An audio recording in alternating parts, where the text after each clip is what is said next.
Buenas noches, amigas y amigos de su TV, Canal 15, desde esta Universidad de Costa Rica que se financia con los impuestos que a gusto o a disgusto ustedes y todos los demás pagan.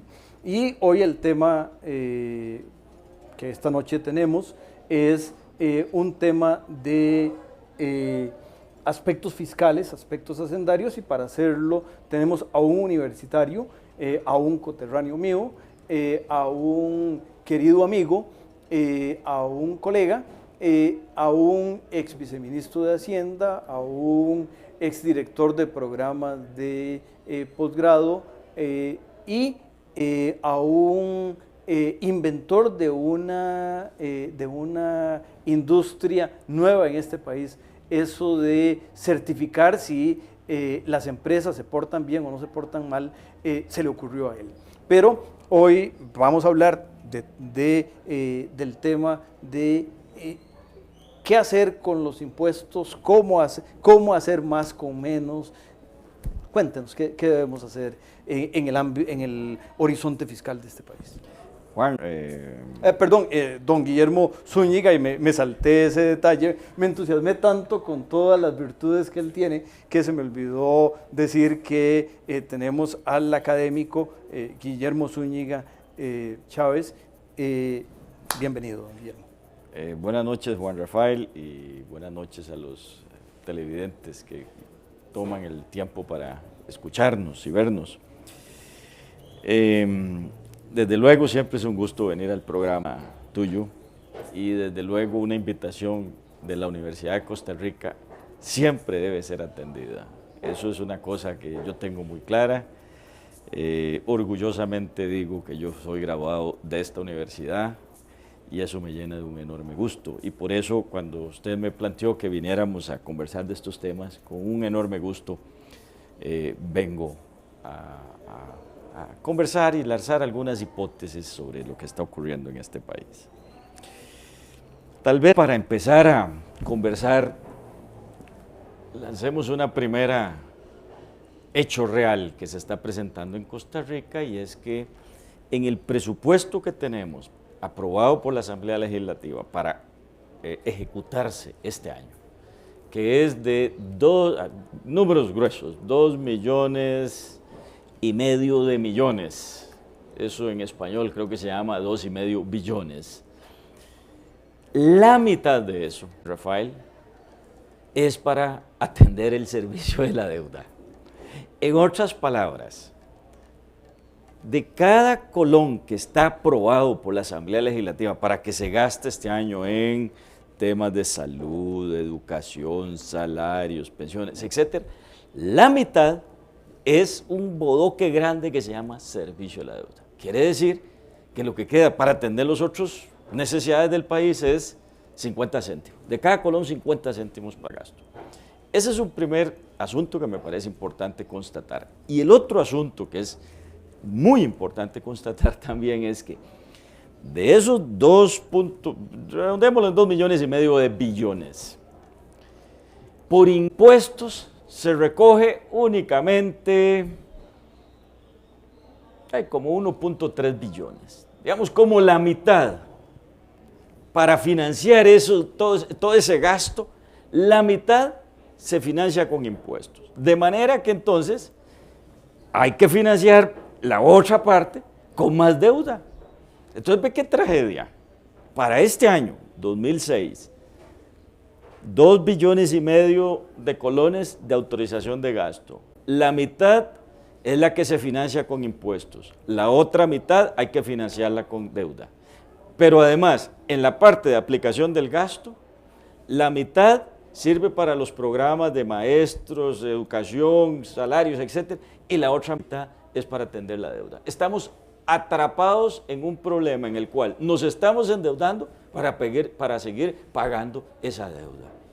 Y ningún país, ninguna empresa, ninguna persona que tenga, tal vez para que quede bien claro, si una persona para hacerle frente a sus deudas tiene que pedir prestado, es muy claro entender que poquito a poco esa deuda se lo va a comer.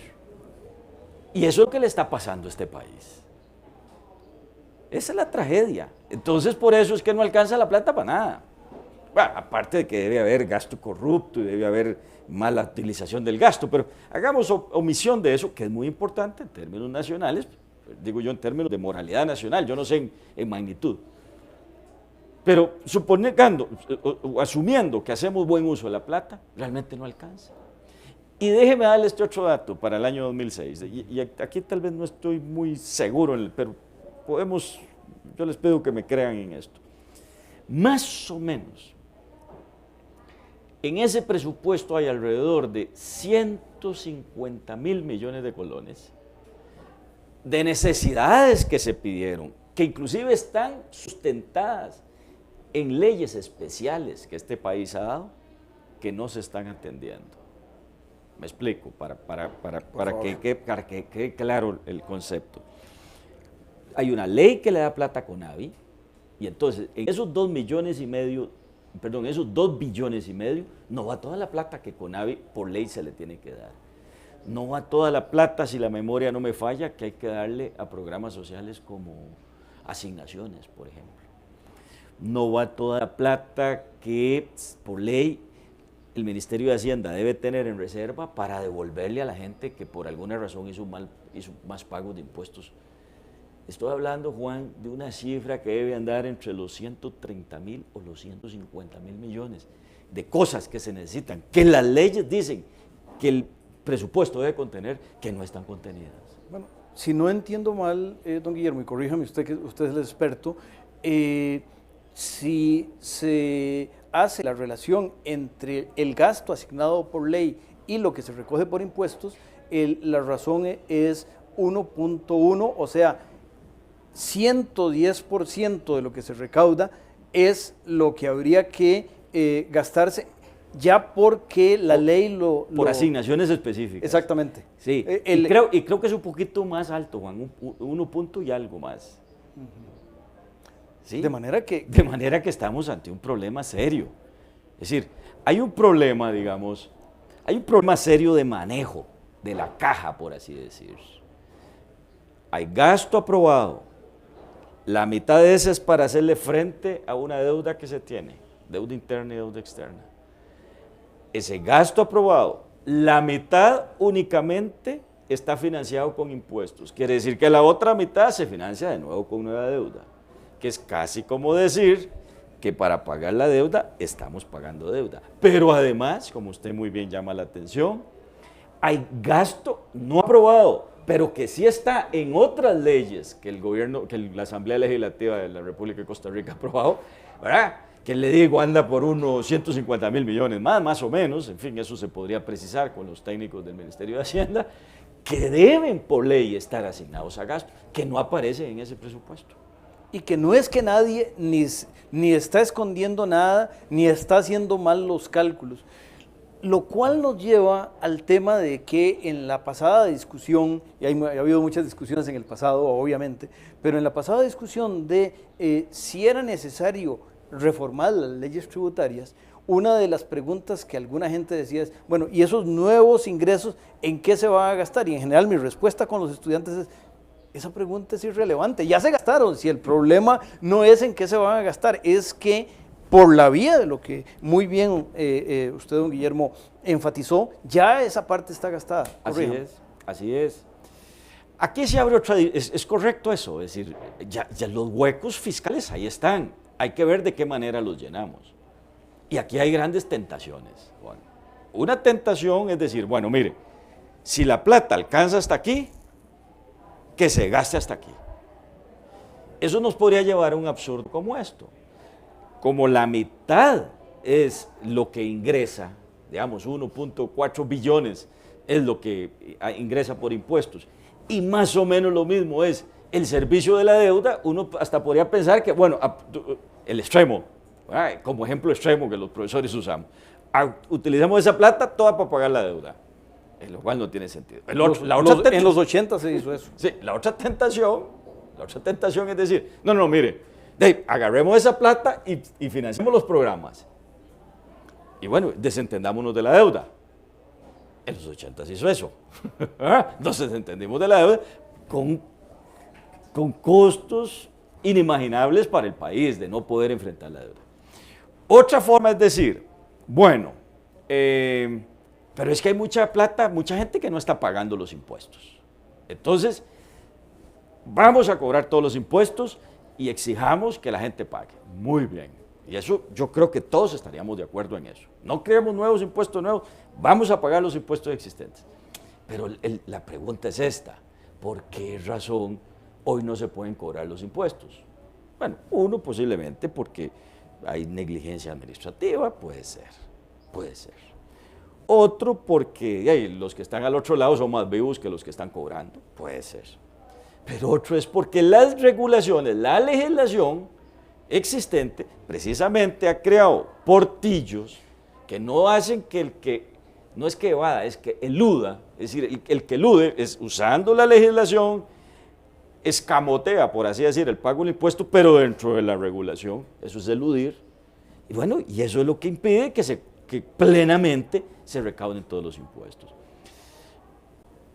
Yo preguntaba hace un tiempo a la gente del Banco Interamericano de Desarrollo que cuánta plata, porque yo le tengo mucha fe al esfuerzo nacional por recuperar impuestos, los que hay que cobrar.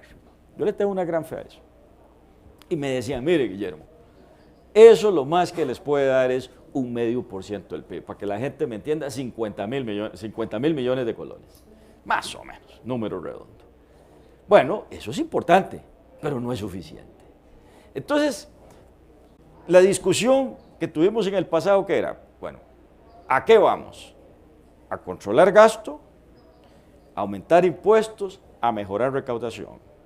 Y es que no son fenómenos excluyentes. Yo creo que lo que hay que hacer es precisamente la combinación de todos estos componentes. Pero ¿cómo? Perdóname, Juan. Uno, revisar bien en qué se está gastando la plata. Ahí podemos ahorrar algunas cosas. Yo no creo que nos resuelva el problema, pero algo nos ayuda. Segundo, cobrar bien lo que se está cobrando. Muy importante, algo nos da. Tercero, pasar unas regulaciones que den nuevos impuestos. Por eso yo siempre he defendido la reforma que, bueno, todavía está en la Asamblea Legislativa, pero sobre todo que esa reforma le da instrumentos a la administración tributaria para ser más eficiente en la recaudación. Pero eso nos lleva a el punto de invitar al canal a que nos reforme esta presentación con un mensaje que tiene para las amigas y amigos. Nosotros regresamos.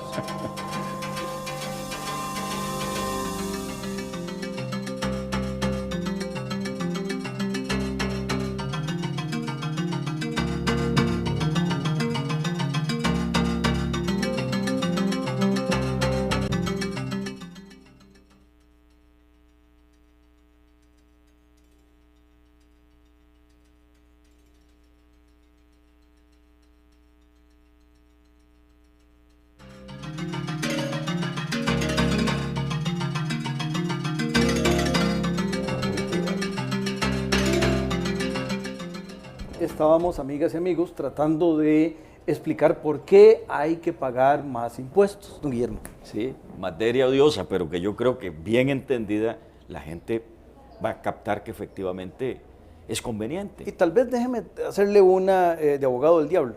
Bueno, una de las posibilidades es, si, y usemos la idea de un hogar, si con el dinero que hay solo la primera quincena alcanza para gastar y la segunda quincena se la llevan los acreedores, iba a usar la palabra que de niños conocíamos para el acreedor que visitaba las casas, pero ahora con las sensibilidades étnicas y de otras naturalezas mejor no dejémoslo uso, ahí. Dejémoslo de ese tamaño. Bueno, comamos, si nos alcanza solo para comer la mitad, pues almorcemos, pero no cenemos ni desayunemos, o comemos hasta el 15 del mes y la otra cosa vemos para el ciprés. No, es factible. Bueno, no, porque en una familia, si eso sucede, lo que vamos a tener es, si come los primeros 15 días y los otros no, posiblemente va a aparecer desnutrición y cosas de esas. Bueno, al país le pasa lo mismo. ¿A dónde se manifiesta eso? En los huecos de las calles, para plantear lo que todos estamos hasta aquí ya cansados de escucharlo. Es decir, en el momento en que los recursos tenemos que utilizar para pagar salarios, la plata de las universidades, pensiones, educación, algo para salud y muy poquitito para inversión pública y el resto para pagar la deuda, porque hay que hacerle frente a ese compromiso. Bueno, sencillamente no alcanza la plata para dar otros programas. Importantísimo, la infraestructura educativa. Importantísimo, el equipamiento de las escuelas. Importantísimo, el desarrollo portuario de este país, los muelles. Importantísimo, las carreteras. Bueno, y entonces, ¿qué es lo que nos ha ido pasando a nosotros? Sí, como usted decía muy bien fuera de cámaras, ¿verdad? Ahí el agua como que se nos ha venido subiendo. Ahí nos estamos ahogando poquito a poco, pero todavía ahí vamos. Entonces, ¿qué es lo que sucede? Bueno, pagamos la deuda, más o menos manejamos los gastos estos, pero entonces no empezamos a invertir en las cosas importantes que este país tiene que invertir. Y una cosa gravísima, Juan Rafael, me parece a mí.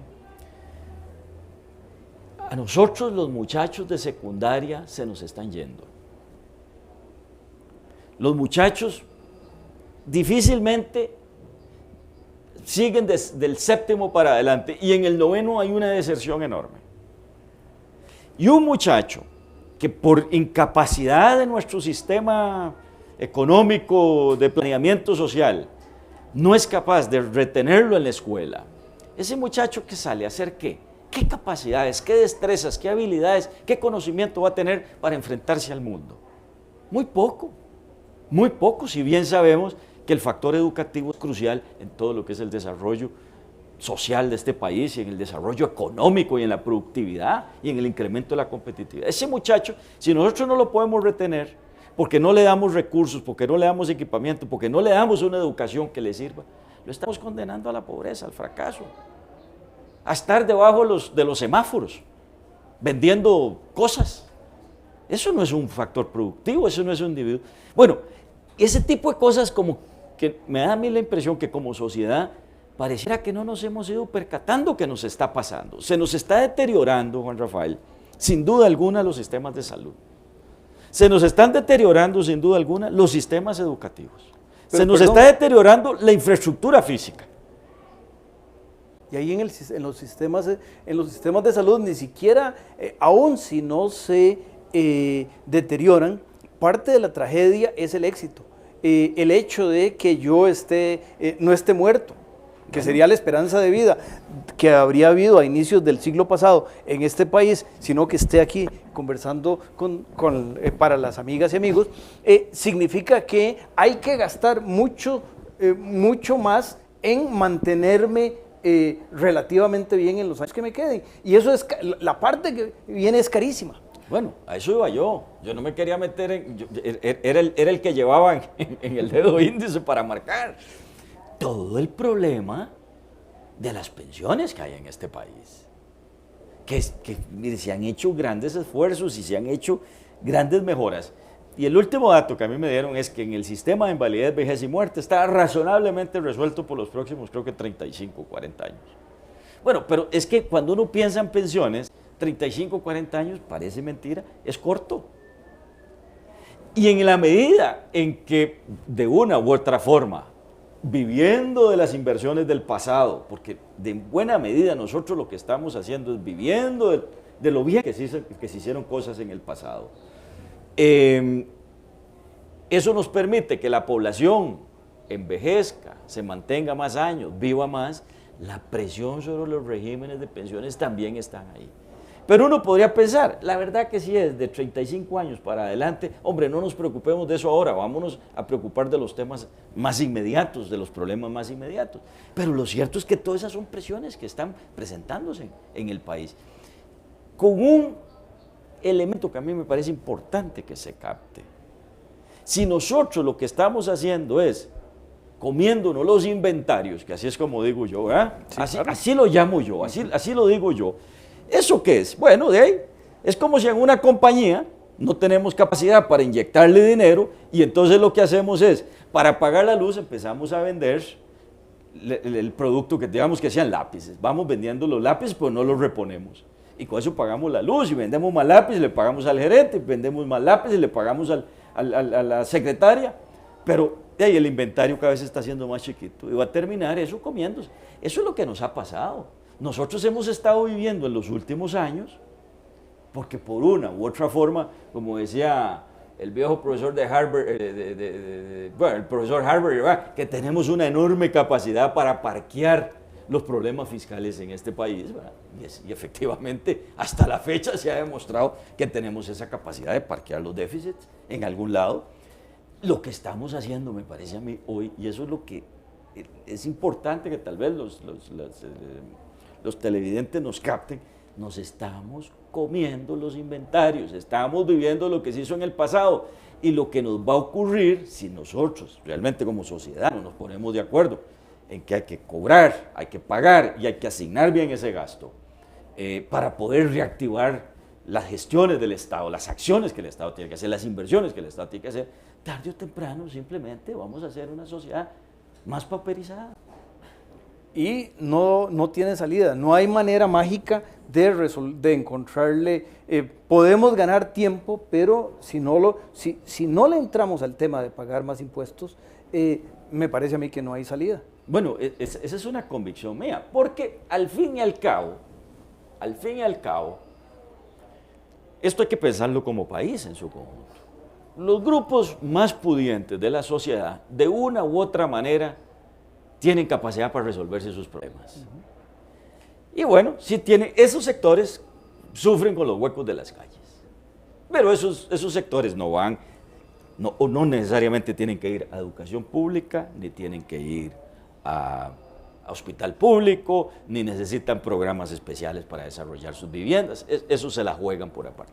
Pero la sociedad somos todos. Y el principio de solidaridad, hasta donde yo tengo entendido, en Costa Rica no lo hemos abolido. Es decir, Costa Rica, una de las cosas que siempre ha mostrado es que es una sociedad solidaria, y eso significa que tenemos que velar porque todos en conjunto vayamos saliendo adelante. Y eso supone, Juan Rafael, me parece a mí muy claro, que los sectores que tienen o tenemos un poquito más, vamos a tener que sacar más de la billetera y ponerle a un señor que se llama Estado, que se le va a exigir y se le debe exigir que cuando recolecte esos recursos tenga la enorme responsabilidad y sabiduría, primero, para no malgastarlos, y segundo, para hacer en consecuencia un buen uso y aplicación en los ámbitos donde realmente se necesitan. Yo creo que eso no es pedir mucho, eso es en el fondo simplemente pedir responsabilidad. Ahora, ahí hay un tema de transparencia, don Guillermo, fundamental, y rendición de cuentas. Clarísimo, pero te voy a decir, yo creo, Juan Rafael, que en la medida en que este país avance por esa ruta, la gente se va a sentir más cómoda en pagar su impuesto. Si es que la gente tiene razón. Si todos nosotros que tenemos un auto y pagamos combustible y ahí hay un impuesto que va a taponear huecos, resulta que por lo que hemos explicado, el Ministerio de Hacienda o el Poder Ejecutivo o la Asamblea Legislativa no ve que no alcanza la plata y ese impuesto no lo ajusta, no lo asigna al pago de las carreteras, de la inversión en carreteras, la gente tiene razón en decir, bien, vamos a seguir pagando impuestos a cuenta de qué. Si incluso impuestos específicos no se nos asignan. Entonces, por eso, y usted incorpora otro componente crucial, la transparencia y la rendición de cuentas. Aquí, hace ya, debe ser unos 8 años, se pasó una famosa ley de presupuestos públicos. Tiene otro nombre, pero yo la llamo ley de presupuestos públicos, porque el resto no me acuerdo. Bueno, esa ley, Juan Rafael, una de las cosas que incorpora como mandato del legislador es que los presupuestos deben asignarse de tal forma que al final del año la misma Asamblea Legislativa pueda evaluar si se gastó bien o se gastó mal esa plata. Bueno, lamentablemente yo veo que eso no se está aplicando y esa es una urgencia, que es cuando digo yo, cuando el Estado va a ir a poner la mano y le va a pedir a todos los ciudadanos, los que estamos aquí, los que nos están viendo, mire, pongan más y se recoge, el Estado tiene que ser muy claro en decir, mire, en esto, en esto y en esto es donde yo voy a aplicar esta plata. Y al final del año, el Estado tiene que tener la capacidad y la obligación y la responsabilidad de llegar y decirle a los ciudadanos y a la Asamblea Legislativa, desde luego, mire, asignamos tanto para educación y logramos esto, asignamos tanto para carreteras y logramos esto, asignamos tanto para tal cosa y logramos esto. Ahí el ciudadano va a empezar a recuperar confianza, va a empezar a sentir que sus impuestos están utilizándose productivamente y en forma óptima. De otra manera, a cuente que la gente va a pagar los impuestos si no tiene la confianza que se va a hacer un buen uso de ellos. Ese es un punto que a mí me parece crucial. Y ahora hay un aspecto que nos queda un minuto nada más, pero que las distintas dimensiones del gasto tienen consecuencias distintas sobre la sociedad y algunas de esas son más importantes en la óptica mía, yo soy miope, pero en esa óptica, el medio minuto que nos queda, no sé si te quieres referir un poco a esos criterios de gasto muy fundamentales. Claro, por ejemplo, yo quiero reivindicar aquí la importancia que tiene la inversión pública en muchos frentes. Inversión pública, tomemos educación, salud, infraestructura, 3 campos, 3 ámbitos únicamente. Bueno, eso no solamente dinamiza la economía, ¿verdad? Que eso ya de por sí es un factor importante y para los que creemos todavía que existe el efecto multiplicador de la inversión, eso nos parece que es una cosa importante, sino también los efectos directos en distintos sectores. Es decir, gastar en educación tal vez no se vea en el corto plazo, pero ahí es empezar a preparar hornadas de costarricenses para que le hagan frente a un mundo cada vez más complicado, para que se puedan defender. Gastar en programas de salud y en atención preventiva de la población puede representar enormes ahorros en curar luego las enfermedades, porque hoy la medicina, nos lo dicen los expertos, tiene que ser de tipo preventivo y genera grandes ahorros. Y ni qué decir lo que es la inversión en infraestructura, Juan Rafael. Si nosotros queremos ir a competir al mundo internacional, por decir algo, o traer turismo, ¿cómo vamos a tener una infraestructura si hay aeropuertos de la naturaleza que tenemos? A no ser que sea parte del folclore que queramos vender. Pero bueno, el folclore del programa llegó hasta este momento porque tenemos que decirle a los televidentes, a los y las televidentes, que el próximo domingo a las 6 tendremos una repetición de este programa. El próximo miércoles a las 9:05 estaremos con un programa nuevo y sigan con nosotros que estamos tratando de usar bien sus impuestos. Buenas noches y muchísimas gracias, don Guillermo.